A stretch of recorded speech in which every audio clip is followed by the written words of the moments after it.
Welcome to the Potter discussion.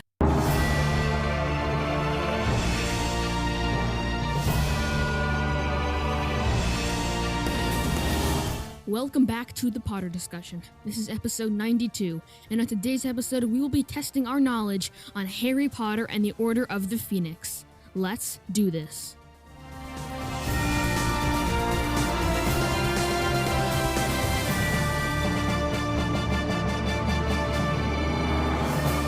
Alright, QuizMaster. This is a fun one because we're talking about the Order of the Phoenix, the longest book in Harry Potter, and in my opinion, one of the best stories, not only because of the awesome character development and really revealing, little plot points and sub-storylines that we got to follow, but also because of the amazing movie that was made. I know it's not a lot of people's favorite because it is, of course, the longest Harry Potter book, and it might not be that well paced, but the story is really good all the same, and nothing beats that battle scene at the end. I've talked about this before. That battle scene, in my opinion, that rivals the Battle of Hogwarts. That was really amazing. Especially, I think that really held up with the books. That was a really amazing thing to watch on screen. I mean, even watching or reading the books, everyone was thinking when the movie was going to come out, man, this is going to be really long, but we have to watch it. Of course, it's a Harry Potter movie, and I do think that the response was a little more, happy with the movie than they were with the books, just because it's on screen and more exciting, and it is much more, digestible than a, 800-page long book. But it's a great story, very long book, great movie. Let's just get into the first question, which is, how many chapters are in the Order of the Phoenix? This is a pretty technical question. If you're sitting in your room, listen to this at 10 o'clock at night, you can go over your bookshelf, just, take it out and flip to the table of contents. But if you're not, if you're on your walk or run, let's think about this. Let's rack our brains and think how many chapters are in the Order of the Phoenix. Now, it's not really a technical, it is a very technical question, and you probably don't have a good knowledge of this, but I just wanted to drive home the point that this is a really long book, and the answer is 38. There are 38 chapters in the Order of the Phoenix, which is, of course, the most chapters in any Harry Potter book. And just a little fun fact, I think I forget the name of it right now, but the longest chapter had something to do with Umbridge. Maybe it was Dolores Umbridge. Maybe that was the longest chapter in Harry Potter and the Order of Phoenix, the book with the most chapters and the longest. So I don't know how many pages it was, but that's the longest chapter in the longest book. Let's move on to the next question. And question number 2 is, what was Harry doing when the book started? So this is really where we're starting out here. What was Harry doing when the book started? So this is not in the movie, so do not go off of the movie version. I'm talking about the book here, just because it's a very, very memorable what he does in the movies. He goes to on the swing set, and that was a really good scene, and it was really eerie. I think that was a really good start to the movie, just because, the kids got off of that, thing where it spins around. I don't know the name of it. Carousel, maybe. And it just keeps spinning, and the wind is blowing, the clouds are billowing. Harry, I don't know what he was thinking, because I don't know if we, got his thoughts in the book, in that scene, but Harry was really, seeing these signs, and even in the movie, you could tell he's like, man, this is weird, because, they're like close-ups, and he's watching the carousels, it's still blowing. That's like classic horror movie beginning. But then Dudley comes up, and he's like, where's your mom, Potter? Where's your mom? That was a funny scene. That's kind of mean to say, but it was funny the way all his friends reacted, and then the way Dudley was like, I know a stick was pointing at me, like, for good reason. I mean, it is his wand, but it is definitely important to note that Harry is not allowed to use magic, and Dudley knows that, but Dudley is still scared of Harry just because Dudley knows what Harry can do to Dudley. That's a long train of thought, but I think it's high time we answer this question. What was Harry doing when the book starts? And the answer is listening to the news through the window in the bushes. That's right. He was lying down, even the chapter art, I believe.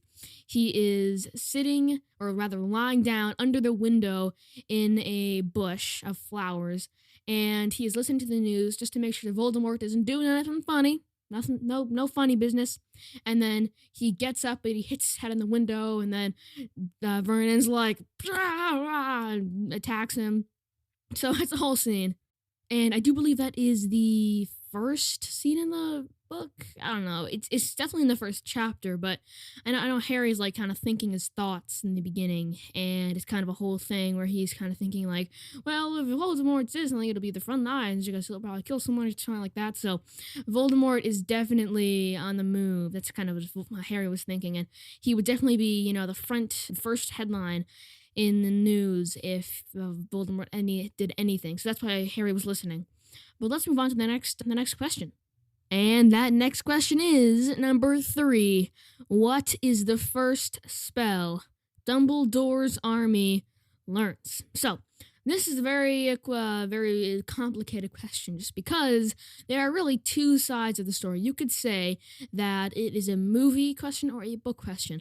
For this one, I'm going to go off of the books. That's kind of, it's what I consider the canon, just because the movies really have to cut a lot of things out and change a lot of things just so they can, stay within their budget and within the time constraints that they have. Of course, being a movie, they probably can't have, a 17-hour movie.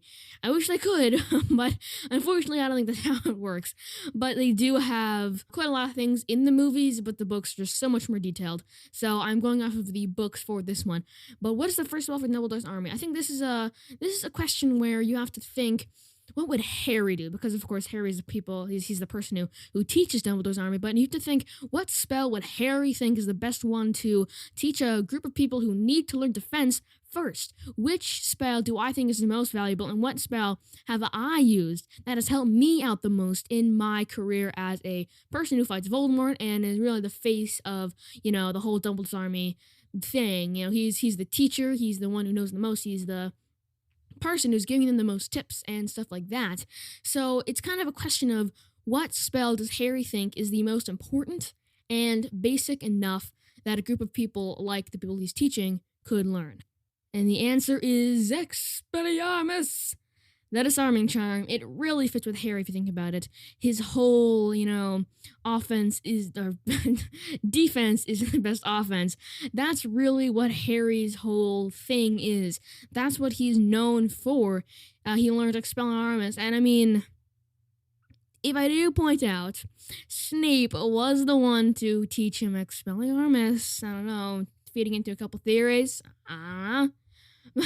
That's besides the point, though. So Expelliarmus is the first spell that Harry teaches Dumbledore's army because Harry himself thinks that is one of the most valuable spells you can learn, and he is not wrong. Expelliarmus has helped Harry out very much in specific. Expelliarmus has helped Harry out a lot in very specific situations, such as, fighting Voldemort, and really just generally in his everyday life. Expelliarmus is a very helpful spell for Harry to have in his everyday itinerary and be generally skilled at. And he recognized that value in being skilled at this kind of spell, and he wanted to pass on his skill to other people. And that's exactly what he did. He gave Dumbledore's army that spell, and he taught them that spell because he thought that was one of the most valuable spells anyone could ever learn.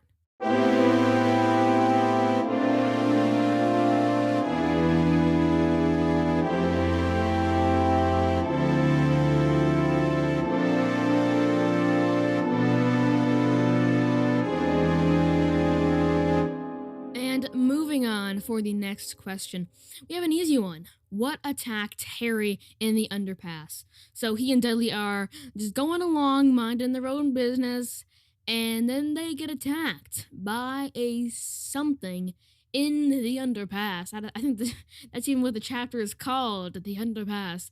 Very ominous and very spooky, but that is the question nonetheless.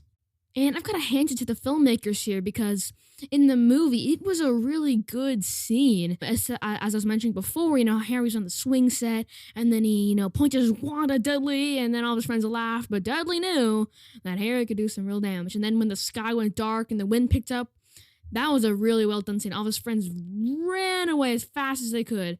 And, the way the clouds billowed and the kind of like the rain was raining, and especially with the flickering lights and the frost. That's kind of the telltale signs of I'm just gonna cut myself up because I just said what the answer was. We're gonna move on from that. I might as well tell the answer anyway right now. It's a Dementor. And what I was going to say, now that the answer is out, I can actually speak my mind. I really like the way that the frost and the lights were flickering in the underpass. I think that was a really well done scene because you, the watcher, could sense that there was something there. And you almost didn't breathe just because you knew that if you made any sort of sound, the Dementors would hear you. And that's really the mark of a great film, how the audience gets captured into the actual movie, which is really amazing to think that a movie managed to kind of bring people into this situation so thoroughly, which is really difficult. It's really difficult to have someone who's listening or watching or reading to, almost go into the scene that they are consuming. It's really difficult, and that's how it's like that. I don't know what it's called, but there's like a state of mind that's like where you're reading a book and it's really good, and then you feel like you're there, and then when you look at the clock, it's like 5 hours later. It's that kind of feeling, and with this scene, that's exactly it. There's no other way to describe it. You are just transported into the scene with frost and with flickering lights, and then with especially when the Dementors just come up, it's just the music stops, and then boom, the Dementors are there. That's a really, really well done thing to do, and everyone just let's laugh together. Mrs. Fig, man, she deserves an Oscar. She deserves an Oscar. That was really, really, really well done. Especially that actor. Absolutely phenomenal. I loved that scene. Especially because when she said, "Don't put it away, boy, there could be more of them." That was really, a creative way for the writers to integrate Mrs. Fig in a way that showed that she was a magically involved person, not that she could cast spells, but she knew of the magical community, and that she was someone who knew what was going on in the world, which was, it's like kind of a safety blanket after the Dementors ripped the covers off. We really haven't had a nice, kind of realization that there are more people involved with the Order of the Phoenix and Dumbledore than we thought. So that was a really good scene. I love it every time I see it, and I can't wait to watch it again. All right, next question. And our next question is, who taught care of magical creatures? Ruby is Hagrid's class. We know, we love him, but he was unfortunately indisposed at the moment of the 5th book. He was on a secret mission to befriend the giants before Voldemort and the Death Eaters could. Unfortunately, they didn't exactly get there in time, and the good leader was he was relieved of his head, to put it kindly, and the bad giant, the one who wanted to go with Voldemort, was put in his place as the leader, and then they went with Voldemort. So unfortunately, the mission wasn't very successful, but Care of Magical Creatures was still open. That had to fill that class, and there was no one to do it, but there was.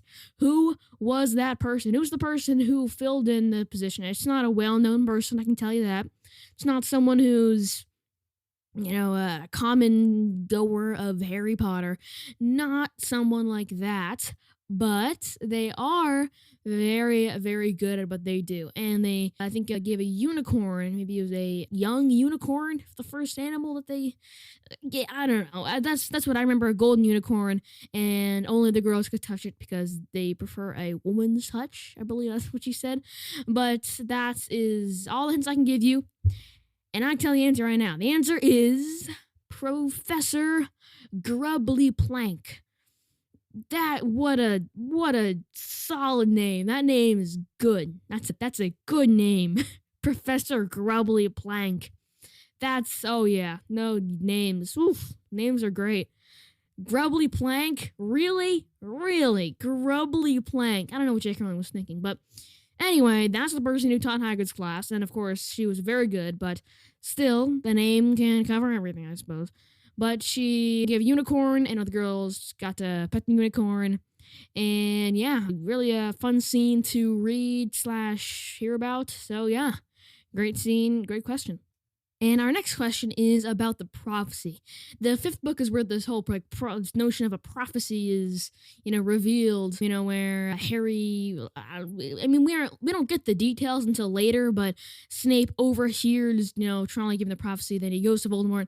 But what's the so there's a ball in the Hall of Prophecies that has Harry's name on it and Voldemort's name on it, and Harry picked it up, and then they're trying to get it to Voldemort, the Death Eaters. They ambush them at the Ministry of Magic, the whole awesome battle scene. But there is another person that the prophecy could have referred to, and it was Harry that Voldemort decided to interpret the prophecy as. But there was someone else in the mix. That someone else has a very large part in this battle. They were there.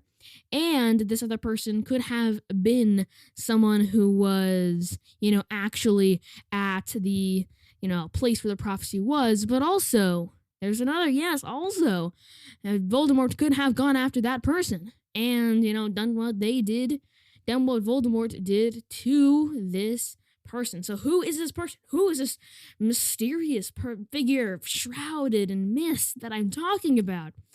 Well, this person is Neville. Neville is a very, very strong character. He only realizes his full potential when he knows that, in battle, there's really no right or wrong. You just try your best. And that's what he realized. And he really realized your potential. But the fifth book is really where he decided to step it up and give it his all, because he knew that if he was going to, he was really not confident in himself at all. But he knew if he was going to doubt himself, he might as well do it in style. So he decided to really go all out and do some cool battle and stuff with his wand that he got. And a really great scene, but Neville could have also been the prophecy because he was born in the same place at the same time. I don't know, but something like that. Yeah. Next question.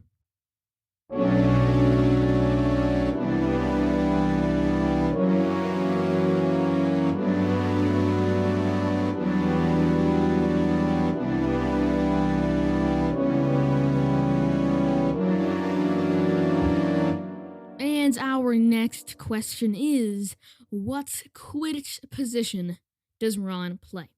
So this is the year that Ron decides, hey, I'm going to get into some Quidditch action because that's cool. And he does. He tries out and he makes the cut. But what position does he try out for? That is the question of the century.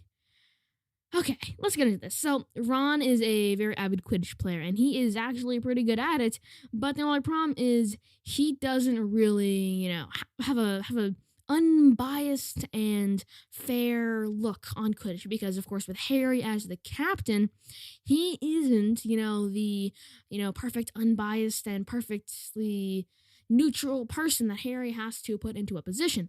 But nonetheless, Ron makes the cut. Maybe because of certain spells cast by certain people, but I don't know. That comes in next books, but we'll just have to see. So Ron does in fact get onto the team, but the question is, what position does he play? Now, I don't know if we have any prior knowledge on what Ron's favorite position is, but we can make a guess. So Harry's the Seeker, the Weasleys are the Beater, and we have, I think, the same Chasers. Maybe Ginny has to stand in, but that's probably the sixth book. We have Alicia Spinnet, Angelina Johnson, and the other one's name is escaping me at the moment. But we have Chasers, Beater, and Seeker. What is left? We have the Keeper. The Keeper is the position that Ron decides to take up, and that is the answer to this question. A really great position, actually. It's fun because you get to just kind of hover around your big lollipop sticks, and then when the time is right, you fly up and you wave your arm and you hit the ball out of the air, and you get all the glory. I mean, that's a pretty cool job. I would definitely be a keeper if I went to Quidditch, because it's fun because you get to block the balls, but also you didn't really have to, bust your butt going around and throwing balls and catching seekers and hitting the other bludgers with your bats wrapped in metal. So, really difficult jobs, these other people who actually decide to work. To work to win. That's definitely what I wouldn't do. I would, of course, just stay by my lollipop sticks, my basketball hoops, and my blow bubbles through them and, rile up the crowd, with my fan riling abilities because I'm the keeper, of course.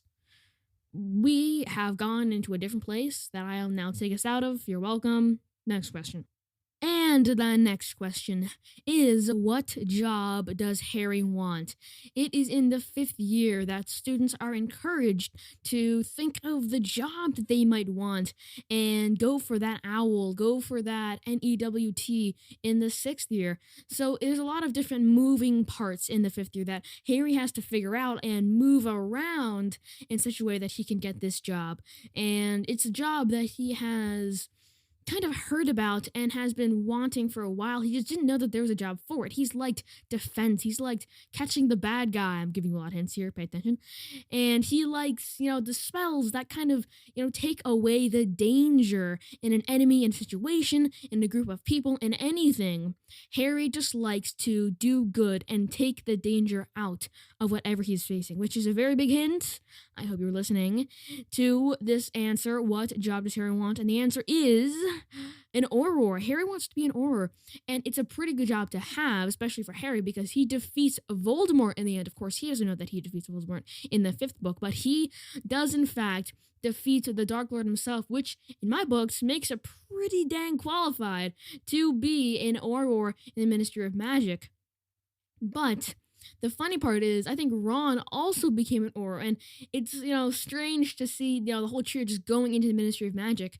I know Ron and Harry both became Aurors, and I think Ron may have not been an Auror for later in the years, but Hermione was the Ministry of Hermione was the Minister of Magic for a while too, so they really have a whole ministry thing going for them, and it's really fitting, seeing as Harry, Ron, and Hermione all defeated evil and worked with the Ministry somewhat, I guess, to defeat Voldemort. And Harry just wants the Ministry to be that beacon of hope. Harry wants the Ministry to be that one thing that everyone just assumes is the good person, is the good party, is the one thing that you can look to, because everyone wants that one thing to just see and know that that is good, to know that there's someone looking out for you. And Harry wants to be that person, that organization, that whatever you want to call it. But the Ministry of Magic really helped Harry do that, because he could join the Ministry of Magic along with Ron and Hermione and make the world a better place, which is exactly what his goal was. And I think his goal was achieved. Our final question of the day is, what kind of clothing did Hermione give to the house elves? It was in the 5th year that Hermione realized that all the house elves are working in the kitchens, but she didn't seem to realize that they actually liked what they did, and she thought that it was slave labor, as she said, slave labor, and she refused to eat the food. And she almost starved, but eventually she went, and it was of all things, it was the fact that she wanted to go to the library that made her eat food again. I don't know how that works, but she decided that the library was worth eating food made by apparent slaves. And of course, house elves are not slaves. They are not kept there against their will. They just like doing work, and they think it's right. So yes, Hermione was rather shocked that the house elves are making food constantly, but she didn't realize that they were, happy. And as we all know, you set a house elf free by giving them clothes. So Hermione set on a mission to give every single house elf in the world clothes. And she kind of went off of Dobby. That was her, general sense of, is this something that the house elves would like? And I think that's not a very good thing to go off of, just because Dobby was in a horrible environment, getting treated horribly and having to punish himself if he did something wrong. But working for Dumbledore, the house elves were happy. They loved what they did because Dumbledore's such a great person to work for. And at Hogwarts, there's no shortage of food to make. So they liked working at Hogwarts, but Hermione didn't know that. So she made clothes. And the clothes she made were hats. Hermione made hats out of wool to, try to convince the house elves that there were brighter days ahead of them, that they could stop working and just be more happy. But didn't really work out because turns out the house elves like working. Oh my gosh, that's crazy that house elves actually like what they do. And Hermione didn't realize that until the end. So that's the answer, hats. And let's close out this episode. Thank you so much for listening. If you have any questions, comments, topics, Quizmaster questions, or jokes that you want me to hear or the show to hear, please send me an email. My email is thepotterdiscussion@gmail.com. That is thepotterdiscussion@gmail.com. If you could just scroll down into podcast app of choice, tap those 5 stars, or even leave a written review, that could help me out more than you could ever know, and it helps other listeners find the show. As always,